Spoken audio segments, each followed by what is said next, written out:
that how we can allocate the resources using the network technique. So basically, any resource is basically a physical variable such as man, power, material, money and equipment, time and space. So these are required to complete the project. And while preparing the network diagram, we are concentrating on the technological constraints and assume that resources are unlimited. So due to that assumption, sometimes the problems happen. So further, the resources can be mobilized on the demand anytime then required them. Although such ideal condition may prevail in some exceptional projects,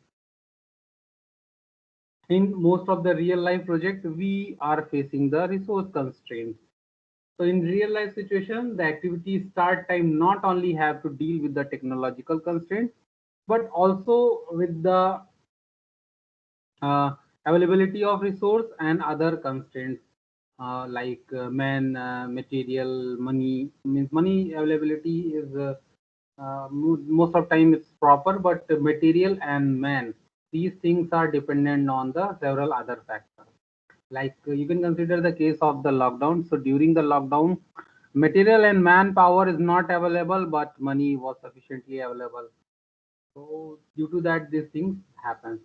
Thus, the planning for scheduling of activity has to account for the different constraints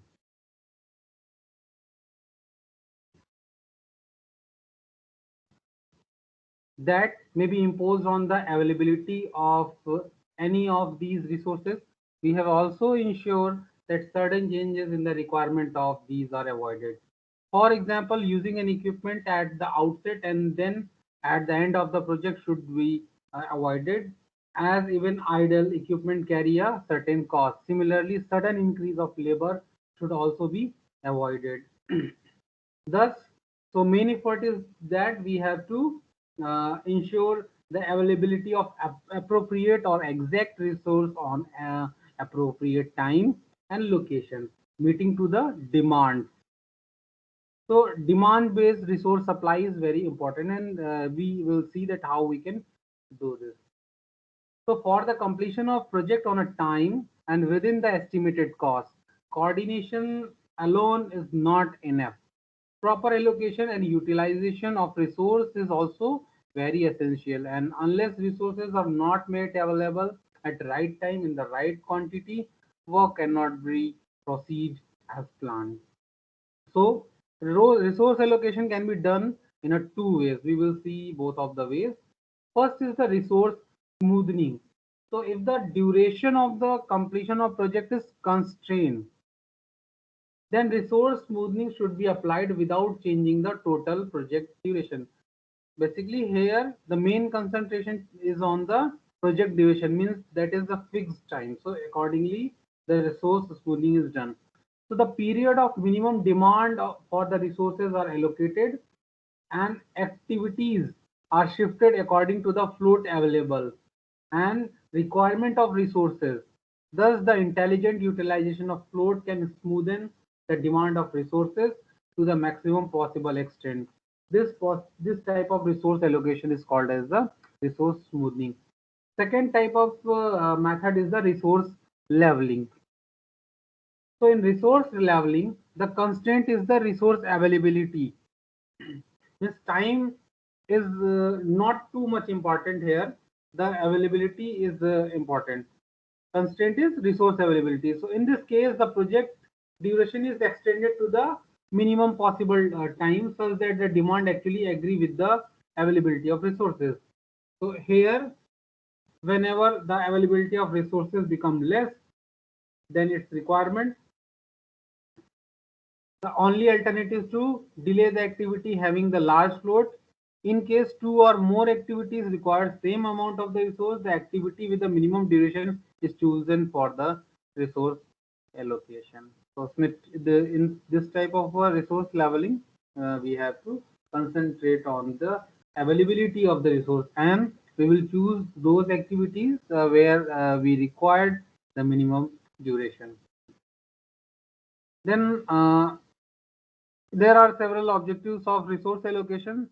So the completion of project on time and within the estimated cost, and the resources are adequate and are being used at all times. They do not remain idle at any time. Means we will not deploy or we will not add those means we will not take those resources which may remain idle. मतलब कि अगर site पे आप you required the 50 labor, so you will not employ the 70 laborers, or if you employ the 50 laborers and after a certain time you required 30 labor, so remaining 20 you will remove. So this type of the methodology is adopted. Advanced knowledge of resources and their conflicts are also being understand under this resource allocation. Reduce the frequent variation in the resource requirement is also and considered in this. So means all the activities which are required similar level of the resources, so उसको एक जगह ये लोग means that can be done here also. The criteria for resource allocation, so that is the order or the criticality. The lower the float, the more is critical and the higher the priorities deserve. And second one, the when two or more activities are equally critical, allocate the resource to the activity which involves more quantum of work.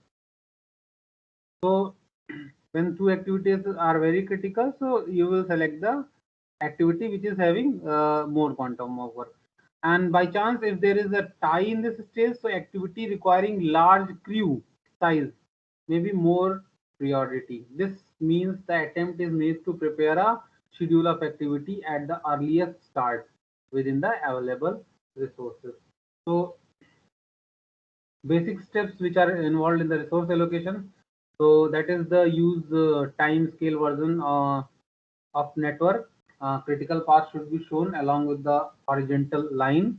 Events are entered in that time scale version either by the earliest start time or latest start time. So let us see this thing with the help of an example. So here is the example. Here you can see the network is there, given there, and you have to do the resource allocation using the EST or LST scheduling. So here you can see the event 1, event 2, event 3, event 4, and event 5, their time duration and the resource requirement is given on below the line. So now after that, network can be redraw. So in the redraw network, you can see that this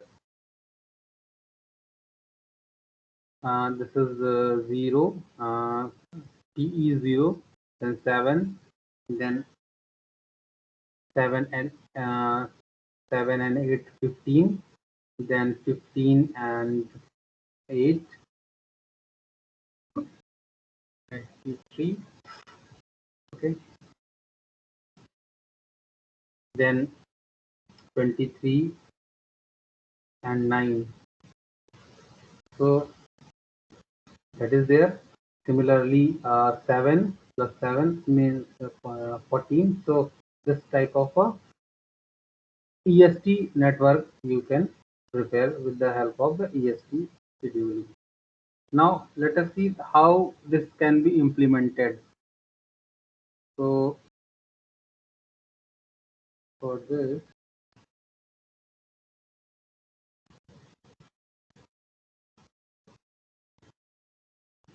okay. So for the resource allocation, what we have to do, we have to draw a time scale version. So in a time scale version, basically what you have to do, you have to draw the time. On the x-axis, you have to draw the time and list the activities on that. So in the LST scheduling, let us see in this figure. Okay, so total the maximum time it is the 35. So there is a 35 lines is draw in the difference of 5. So 0, 5, 10, 15, 20, 25, 30, 35, and 40 is drawn here. Then after that, we can see that for first activity that is going to happen in the 7 day. So you will draw the activity like this. This is happening in a 7 days. Okay, so this is the 7 day, and for that we require the resources, 12 resources. So that is there. Then for activity after the first activity, the three concurrent activities are there. Okay, so that are utilizing the different times, 7, 7 and 8. So after that, 1, 2, 3, 4, 5, 6, 7, 8. So 8, after the 8 time intervals, the event 4 will happen.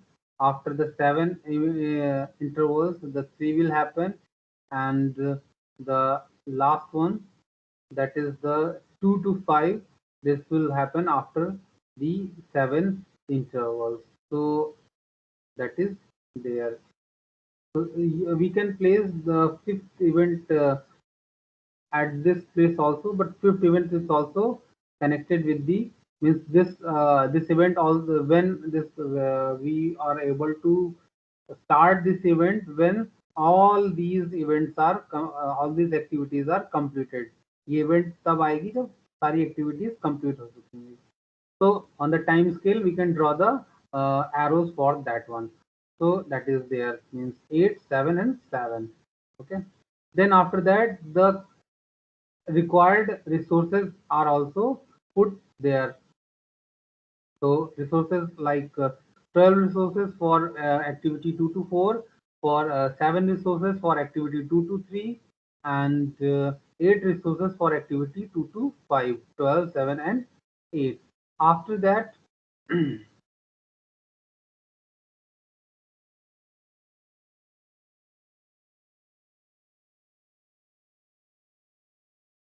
so after that we have to 2, 4, 2, 3,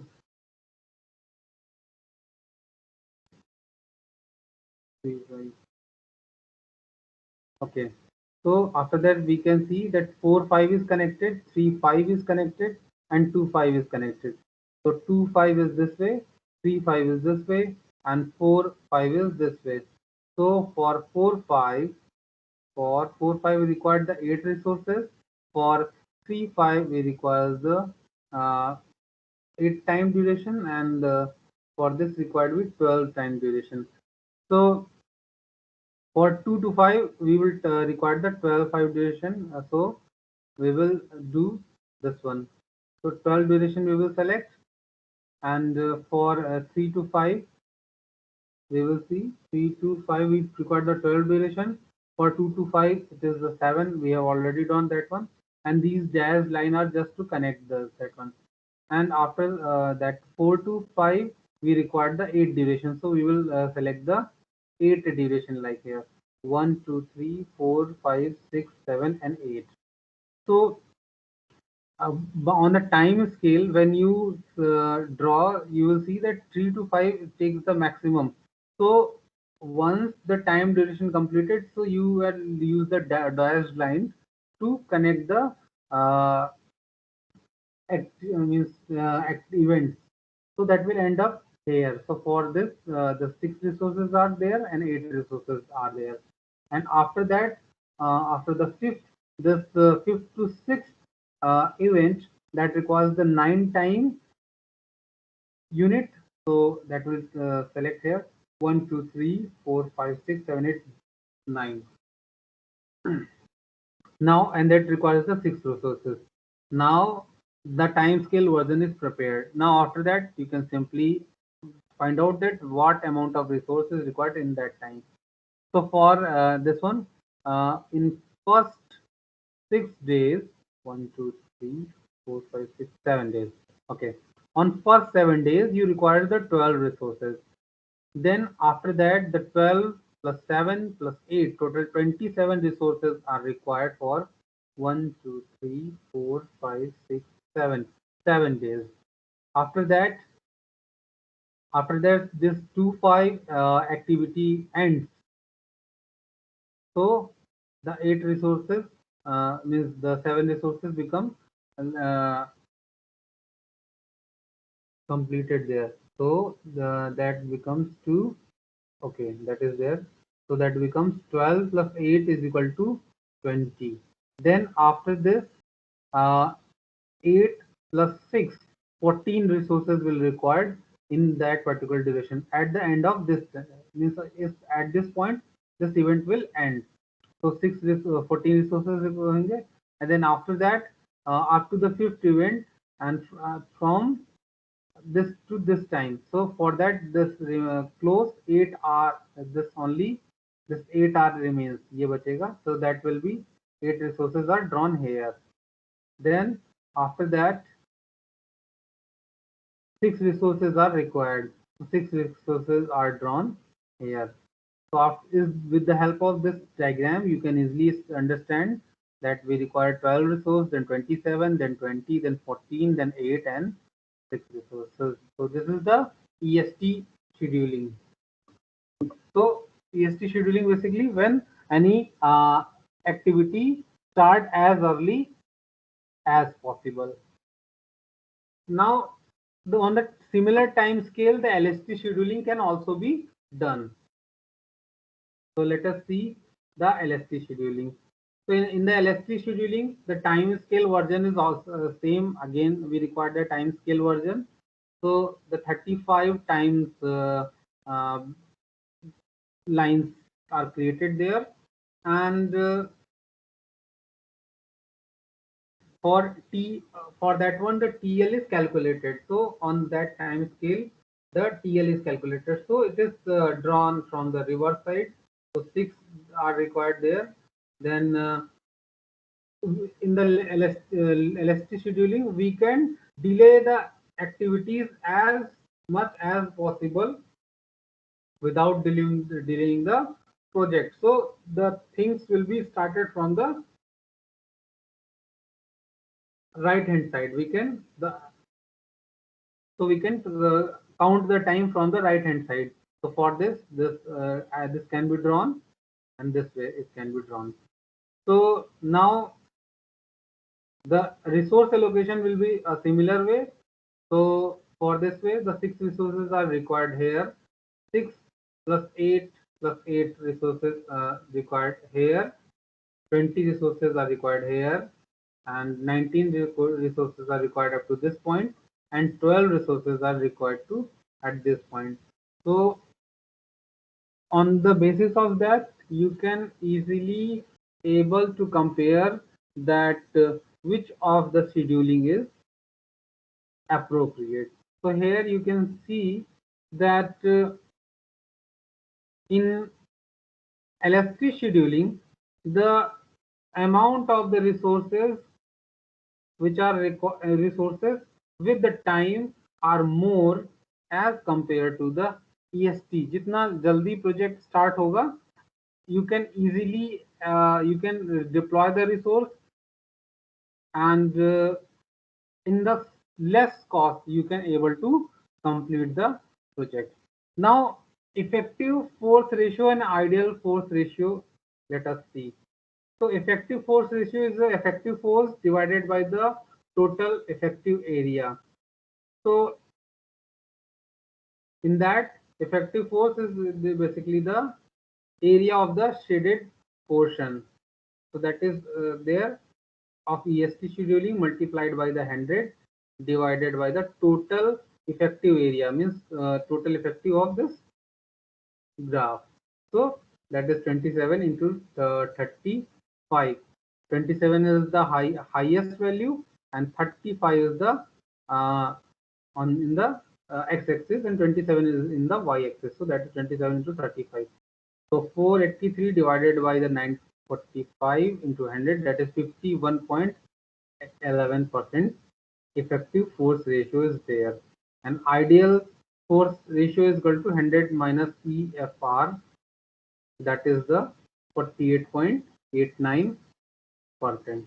So with this help of scheduling, so with this help you can able to know that the maximum number of the resources or labor required is 27.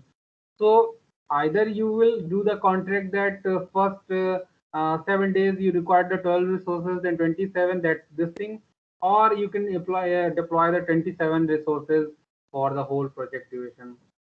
Similarly, here the 22 resources are maximum required, and the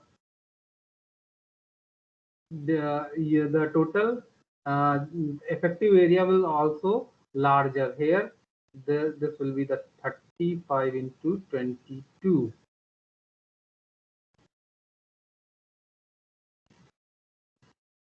Okay, so this way you can able to find out that whether it is worth or not, means which LST or EST scheduling is worth or not. Now after that, the next thing is the line of the balance technique. So line of the balance is a planning and a control technique for repetitive work. In this technique, we require the resources for each stage or operations are found out, so that the subsequent stages of activities are not interfered with, and the target output can be achieved.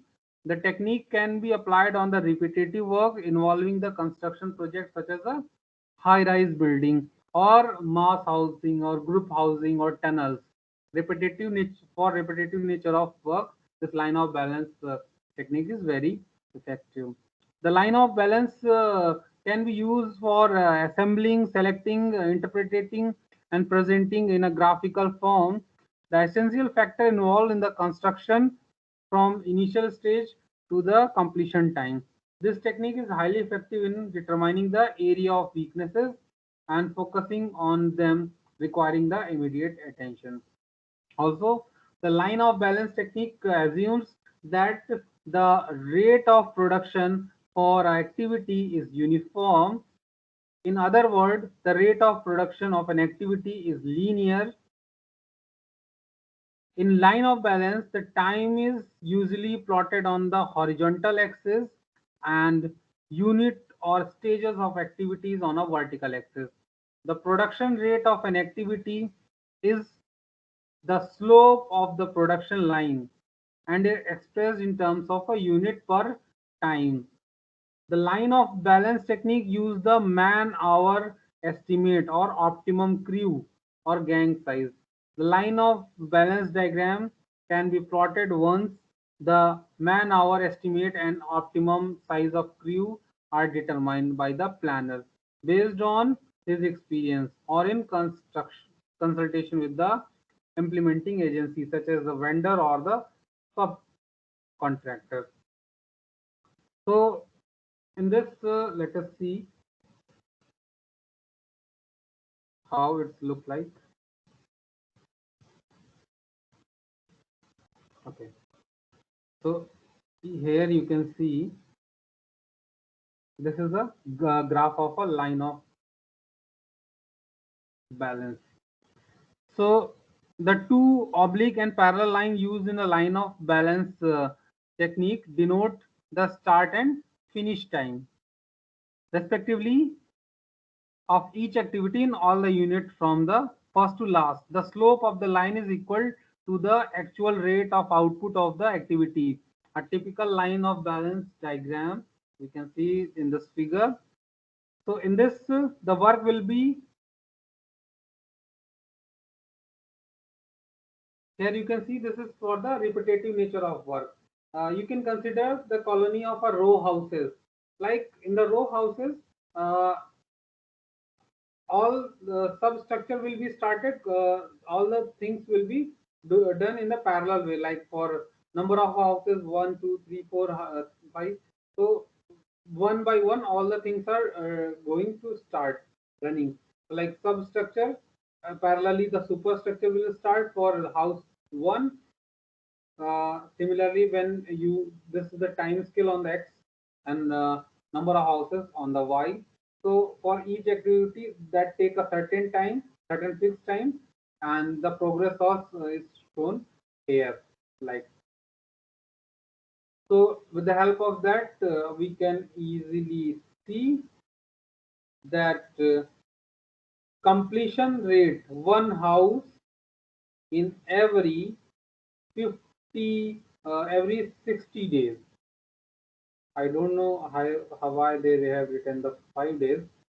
So for completion of one house, the 55 days will be taken for house 1. For house 2, it is take 60. For house 3, 65.